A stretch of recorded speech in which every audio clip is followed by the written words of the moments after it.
사람은 누구나 성공을 좋아합니다. 우리 혹시 성도님들 중에 성공하기 싫으신 분들, 실패하고 싶으신 분들 혹시 계시나요? 네, 아무도 안 계실 것입니다. 저도 성공하고 싶지 실패하기는 싫습니다. 현대사회는 그 어느 때보다 이 성공에 대한 열망이 강한 사회입니다. 우리가 흔히 SNS나 유튜브 같은 곳에는 성공한 사람들의 이야기로 가득하고, 또 거기에 달린 댓글들에는 나도 저렇게 되고 싶다, 어떻게 하면 저도 성공할 수 있나요? 정보 좀 공유해 주세요. 이렇게 성공의 비결을 묻는 사람들로 가득합니다. 많은 사람들은 자신의 분야에서 성공을 이루어냅니다. 어떤 사람들은 옷을 파는 쇼핑몰로 성공하기도 하고요. 어떤 사람은 당당히 원하는 곳에 합격을 하고, 또 어떤 사람은 식당으로 성공하기도 하고, 또 어떤 사람은 주식으로 성공하기도 하고, 또 어떤 사람은 남부럽지 않은 행복한 가정을 꾸려서 이뤄낸 성공을 뽐내기도 합니다. 그리고 그 모습을 본 사람들은 그들의 성공을 부러워하면서 그 성공을 나도 갖기를 열망하죠. 어떻게 하면 성공할 수 있을까? 어떻게 하면 나도 성공한 사람들의 반열에 오를 수 있을까? 나도 성공하고 싶다. 그런데 우리는 이쯤에서 한번 질문해 봐야 합니다. 도대체 무엇이 성공인가? 돈을 잘 버는 것이 성공인가? 행복한 것이 성공인가? 부족함이 없는 것이 성공인가? 사람마다 성공의 기준이 각자 다 다를 것입니다. 그렇다면 그리스도인은 어떨까요? 그리스도인에게 성공의 기준은 무엇일까요? 돈을 잘 버는 것일까요? 만사형통하고 또 건강하고 무탈하고 아무 어려움도 없고 걱정도 없는 것일까요? 저는 오늘 성경에 나온 성공한 인물 한 명을 소개하려고 합니다. 바로 스데반이었습니다. 스데반이 누구였을까요? 예수님이 부활하시고 이 땅에 처음 생겨난 초기의 교회, 즉 초대교회의 지도자 중에 한 명이었습니다. 사도행전 6장 5절에 보니까 스데반은 믿음과 성령이 충만한 사람이었다고 말합니다. 그런데 이 믿음이 충만했던 스데반이 어느 날 설교를 합니다. 대중들 앞에 설교를 합니다. 예수님께서 바로 우리가 기다리던 그 메시아다, 이 땅의 왕이시고 우리의 구세주이시다 설교를 합니다. 아까 제가 스데반이 성공한 인물이라고 말씀드리지 않았습니까? 그렇다면 스데반의 이 은혜로운 설교의 결과는 어땠을까요? 아주 성공적으로 설교를 들은 수많은 사람들이 회개하고 하나님을 믿게 되었다, 이렇게 해피엔딩으로 끝났다면 좋았겠지만 사실 그 결과는 우리가 아는 것처럼 정반대였습니다. 사람들이 스데반의 설교를 듣고 분노하기 시작한 것입니다. 사도행전 7장 54절입니다. 그들이 이 말을 듣고 마음에 찔려 그를 향하여 이를 갈거늘. 그리고 58절입니다. 성 밖으로 내치고 돌로 칠세, 증인들이 옷을 벗어 사울이라 하는 청년의 발 앞에 두니라. 아멘. 그리고 그 설교를 들었던 사람들은 결국 스데반을 돌로 쳐서 죽이게 됩니다. 성도 여러분, 이게 성공입니까? 설교하다가 돌에 맞아 죽었습니다. 그냥 누군가의 시선으로 볼 때는 정말 너무나 허망하고 어처구니 없는 죽음이 아닙니까? 누가 이 인생을 성공한 인생이라고 말할 수 있을까요? 그럼에도 제가 스데반을 성공한 인물이라고 말하는 이유가 있습니다. 그 이유는 그가 하나님께 인정을 받았기 때문입니다. 사도행전 7장 55에서 56절을 다 함께 읽겠습니다. 스데반이 성령 충만하여 하늘을 우러러 주목하여 하나님의 영광과 및 예수께서 하나님 우편에 서신 것을 보고 말하되 보라 하늘이 열리고 인자가 하나님 우편에 서신 것을 보노라 한대. 아멘. 스데반이 돌에 맞아서 순교할 때 하늘이 열리고 또 하나님의 영광과 예수님께서 하나님 우편에 서서 스데반을 기다리시는 환상을 보게 됩니다. 다른 누구도 아닌 하나님께서 스데반을 직접 두 팔 벌려서 서서 맞아주고 계셨던 것입니다. 그리스도인들은 현대를 살아가는 사람들입니다. 그런데 우리가 성공의 기준을 명확하게 하지 않으면 우리 또한 세상이 말하는 성공을 따라가게 되어 있습니다. 그런데 우리는 세상의 기준에 성공하는 것이 아니라 하나님의 기준에서 성공해야 합니다. 그렇다면 하나님이 보시기에 성공한 인생은 어떤 인생일까요? 우리가 성경에서 흔히 성공했다고 표현하는 대표적인 인물 중에 한 명이 바로 솔로몬입니다. 솔로몬이 어떤 사람이었습니까? 이스라엘 왕 중에 가장 많은 부와 명예를 누렸던 인물입니다. 가장 성공한 인물로 꼽힙니다. 열왕기상 10장 23절은 이렇게 말합니다. 솔로몬 왕의 재산과 지혜가 세상의 그 어느 왕보다 큰지라. 그리고 그 지혜는 얼마나 대단했습니까? 우리가 지혜로운 일을 비유할 때 흔히 솔로몬의 지혜에 비유하곤 하죠. 그래서 우리가 자녀들을 위해 늘 기도할 때 솔로몬의 지혜를 주옵소서, 내 자녀가 솔로몬처럼 되게 하옵소서, 이렇게 기도하지 않습니까? 그렇다면 솔로몬은 진정으로 우리가 닮아야 할 성공한 인물일까요? 사실 성경은 솔로몬을 성공한 인물이 아니라 끝내 실패한 인물로 묘사하고 있습니다. 물론 솔로몬의 시작은 순수했습니다. 하나님께서 주신 지혜로 겸손하게 행했습니다. 하나님께 듣는 마음을 구했고 백성들을 잘 재판할 수 있도록 지혜를 구했습니다. 솔로몬의 그런 겸손하고 순수한 모습은 우리 신앙인들이 마땅히 본받아야 할 신앙의 귀감이 되는 그런 모습일 것입니다. 하지만 말년에 그의 모습은 어땠습니까? 우상을 숭배했습니다. 열왕기상 11장 4절입니다. 솔로몬이 나이가 많을 때에 그의 여인들이 그의 마음을 돌려 다른 신들을 따르게 하였으므로 왕의 마음이 그의 아버지 다윗의 마음과 같지 아니하여 그의 하나님 여호와 앞에 온전하지 못하였으니. 아멘. 그리고 9절에서 11절입니다. 솔로몬이 마음을 돌려 이스라엘 하나님 여호와를 떠나므로 여호와께서 그에게 진노하시니라. 여호와께서 일찍이 2번이나 그에게 나타나시고 이 일에 대하여 명령하사 다른 신을 따르지 말라 하셨으나 그가 여호와의 명령을 지키지 않았으므로 여호와께서 솔로몬에게 말씀하시되 내게 이러한 일이 있었고 또 내가 내 언약과 내가 내게 명령한 법도를 지키지 아니하였으니 내가 반드시 이 나라를 내게서 빼앗아 내 신하에게 주리라. 아멘. 솔로몬이 마음을 돌려서 하나님을 떠나고 이방신, 즉 우상을 섬기게 됩니다. 누구도 거느릴 수 없는 그런 부와 명예를 가졌지만 결국은 하나님을 떠난 것입니다. 그리고 심지어 하나님께서는 솔로몬의 죄악 때문에 이스라엘을 남과 북으로 갈라버리십니다. 그렇다면 우리는 솔로몬을 성공한 인생이라고 말할 수 있을까요? 아닐 것입니다. 왜일까요? 그는 모든 것을 가진 것 같았지만 하나님을 잃어버렸기 때문입니다.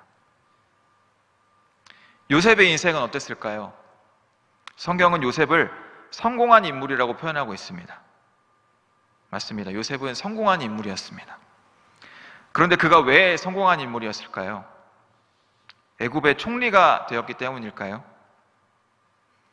성경이 요셉이 성공했다라는 표현을 사용했던 때가 있었습니다.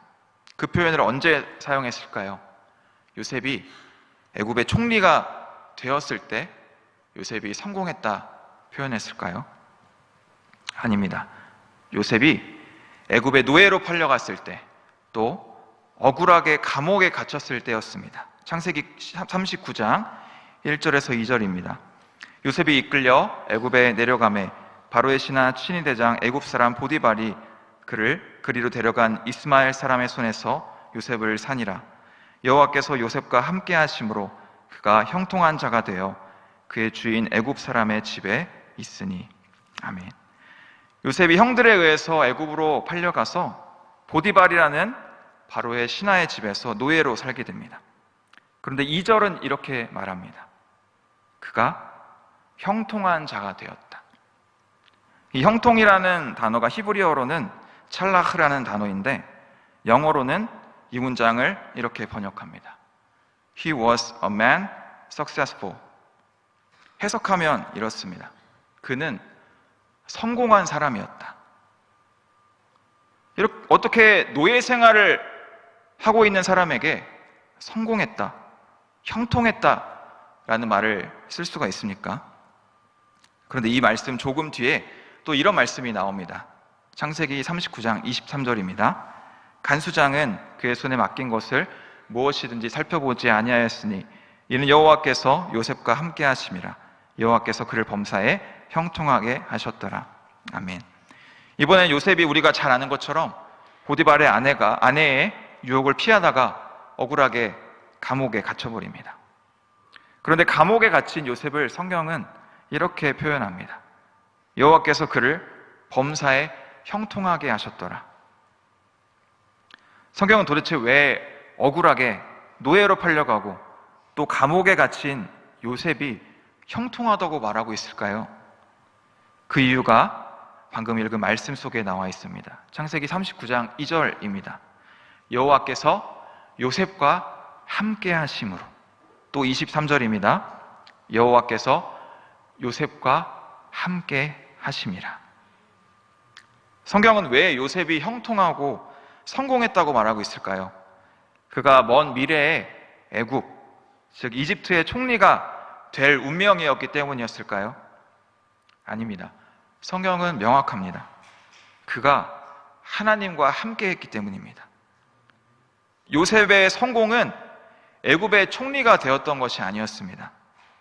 비록 이해할 수 없는 어려운 환경이지만 하나님과 함께한 그 자체로 그는 이미 성공한 사람이었던 것입니다.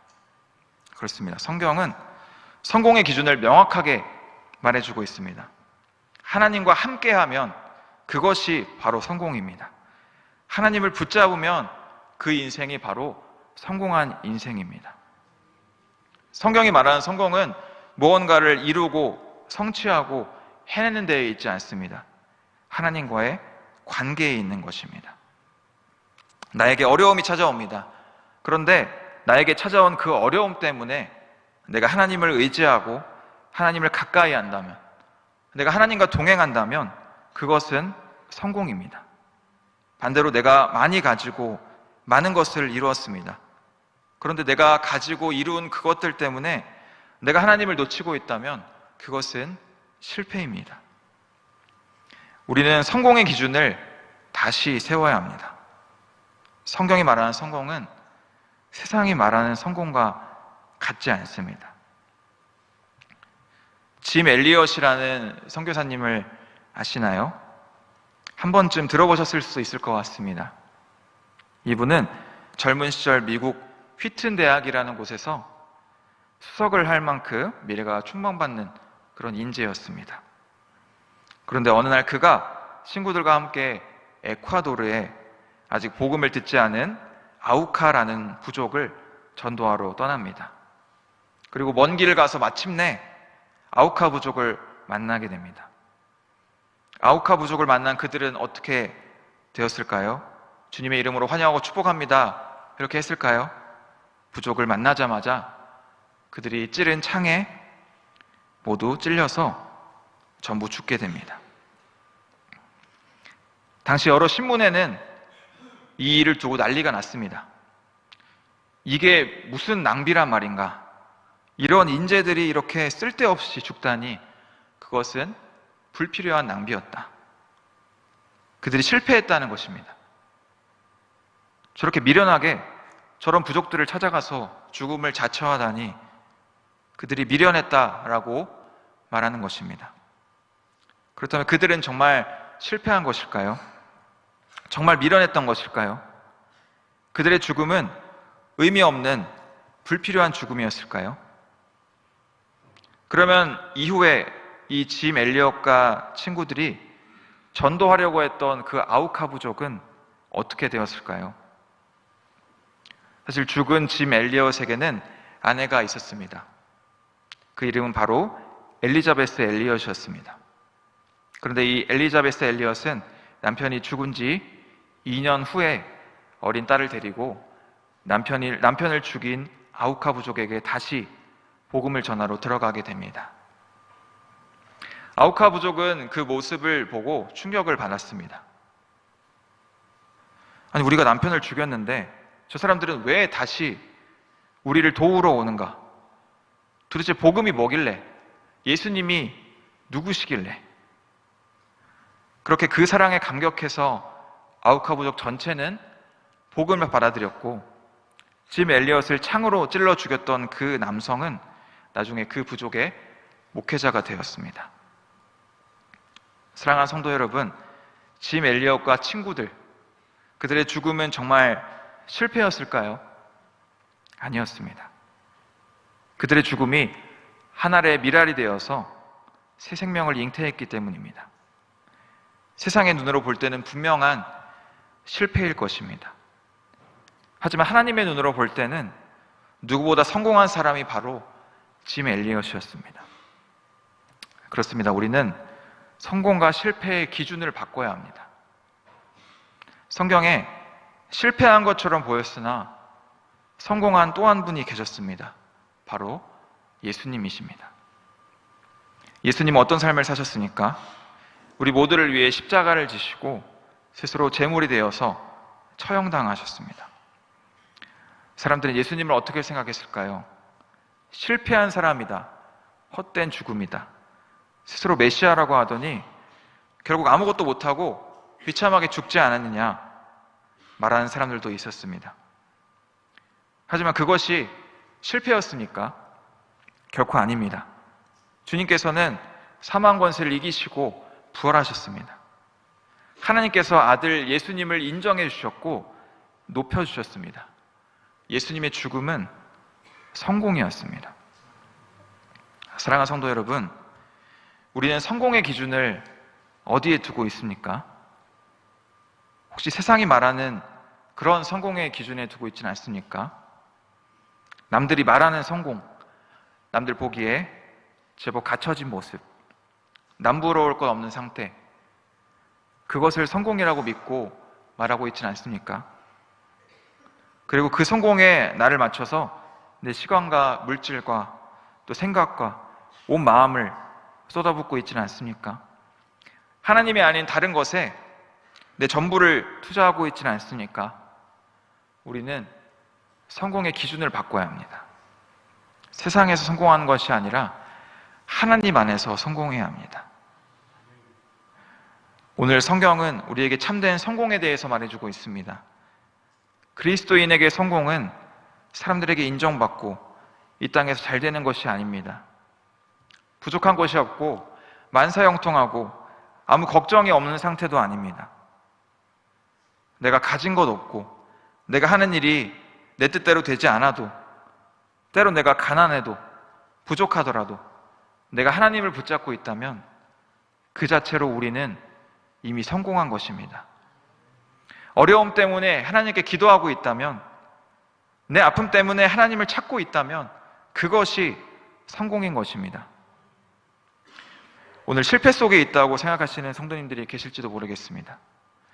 내가 원하는 일이 계획대로 되지 않아서 좌절하고 낭망하는 분들이 계실지도 모르겠습니다. 그런데 주님께서는 말씀하십니다. 네가 나와 함께하고 있다면 너는 성공한 거야. 실패한 것처럼 보여도 나를 붙잡고 있다면 성공한 거야. 사랑하는 성도 여러분, 성공하시길 축복합니다. 그런데 그 성공이 세상에서의 성공이 아닌 하나님 나라에서의 성공이길 축복합니다. 주님을 붙잡는 데 성공하시기를 소망합니다. 주님과 동행하는 데 성공하는 모든 성도 여러분이 되시기를 축복합니다. 오늘 하루 성공합시다. 그리고 우리 일평생 성공합시다. 우리 앞뒤 좌우분들과 이렇게 함께 인사하시겠습니다. 성공합시다. 아멘. 우리 이 시간 행복이라는 찬양을 함께 하실 텐데요. 이 행복이라는 찬양의 가사를 잠깐 제가 불러드리겠습니다. 눈물 날 일 많지만 기도할 수 있는 것, 억울한 일 많으나 주를 위해 참는 것, 비록 짧은 작은 삶, 주 뜻대로 사는 것, 이것이 나의 삶의 행복이라오. 그렇습니다. 참된 행복과 성공은 주님과 함께하는 것입니다. 어려운 일 많지만 주님 뜻대로 살고 주님을 붙드는 것입니다. 우리 찬양의 가사를 묵상하시면서 우리에게 참된 성공을 주신 하나님을 우리 기억하며 높여드리기를 원합니다.